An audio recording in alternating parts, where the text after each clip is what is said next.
like to start with a story. It's about me. I'm 7 years old. I'm about to sing and I'm standing on stage. I'm all prepared. My mother has made me a beautiful homemade costume and I know my lines and I'm all ready to go. But I'm terrified, absolutely terrified. My stomach is churning, my little hands are shaking, and I start to sing. And my voice just cracks a tiny bit. Nobody notices. I notice. Nobody notices. I finish singing, and I get to the end of the song. That little bit of time, that time of space where the song finishes and the audience are just about to applause, hopefully. And then I have the judgment, and then I have the, have I done a good job? Was that okay? And then I hear applause. I hear clapping and cheering, and I get off stage, and my teacher says to me, "Da iawn, Georgina." That means, well done, good job in Welsh. And I'm happy, but I don't feel happy, because I remember being on that stage, feeling every single note, thinking about every single word, waiting and criticizing every single experience, never getting lost in the moment.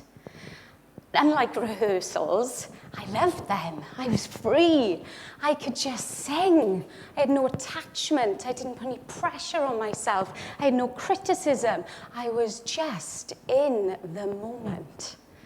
And that's my why, my purpose. That's what I do. I help people understand the moment.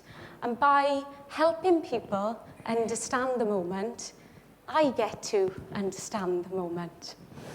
So when you think about the moment and you think about being in the moment and these words that you use, inflow and sync and all these words that people use to describe it, I normally find when I work with people, it's easier to describe it when you know how it feels. So I would like to talk to you about my idea on how I encourage people to live their lives in the moment. And I encourage people to do this by something that is so important to the foundation of our happiness, our contributor to our happiness, and that's our relationships. Robert Waldinger talked at TEDx last year about the importance of our relationships. And he talked about the Harvard Grant study.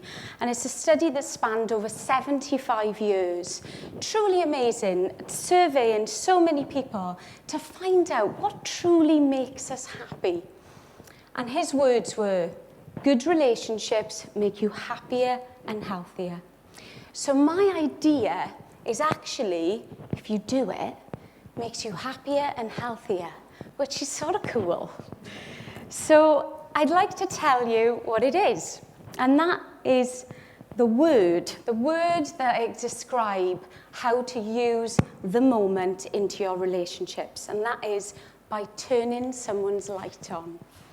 So this word, turn lights on, or turning someone's light on, came to me when I was working corporately in organisations that I've done for over 10 years, helping businesses get the best out of their people.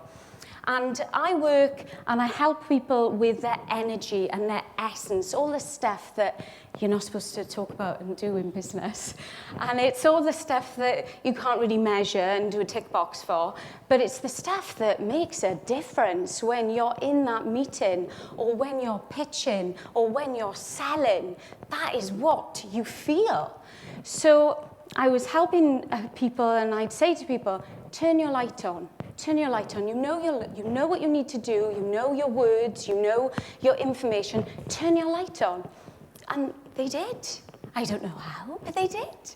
And their body posture would change, and I could see this like sparkle in their eye, and they'd be in the moment. I've done this with 7-year-old children. Asked 7-year-old children to turn their lights on, and they turned their lights on. So it's just about us being aware of our energy and the impact of what our energy has on other people. So I'd like to share with you tonight how you can turn your light on and also how you can turn other people's lights on. So the first thing to the whole idea is realizing how important it is if you are going to be in a moment with someone, how you're going to be in that presence with someone, how you need to look after your light first. You cannot share what you don't have. And having a practice just for you to feel enough, because you're all enough. We're told we're not enough a lot of the time. I work with people all the time feeling that they're not enough. And having that moment in the day, it could be 5 minutes before your children wake up, or it could be on a run, or it could be yoga, whatever floats your boat. But that moment where you're enough. So you're going into your day feeling topped up, ready to share. So you're topped up, you're ready to share, you're off on your world. You see a human being. Put phone in pocket. That's the best place for it. And then you approach the human being. And what I really love when I connect with people and encourage people to connect with people is the first couple of words. How are you? We say it so many times, every day. How are you? How are you? The words just fly out of us.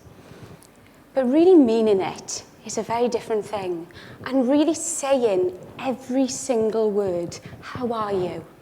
And having that moment, remember that moment when I was just about coming off stage, that tiny bit for the applause? I use that moment now to just feel that connection. And what happens, sometimes people say, do I know you? I love that, because that means, you know, you're like super turning lights on. It's brilliant. Because you've had that level of intimacy with a stranger. Sometimes they pretend that they know you, and that's cool too. That's absolutely fine. So it's making sure that you have that moment where you connect.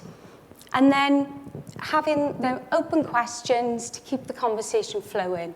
And this is not about making people's day and being a jester and making people happy. It's not that. It's about being with someone and connecting with someone. So it doesn't have to be the longest conversation you've ever had in your life.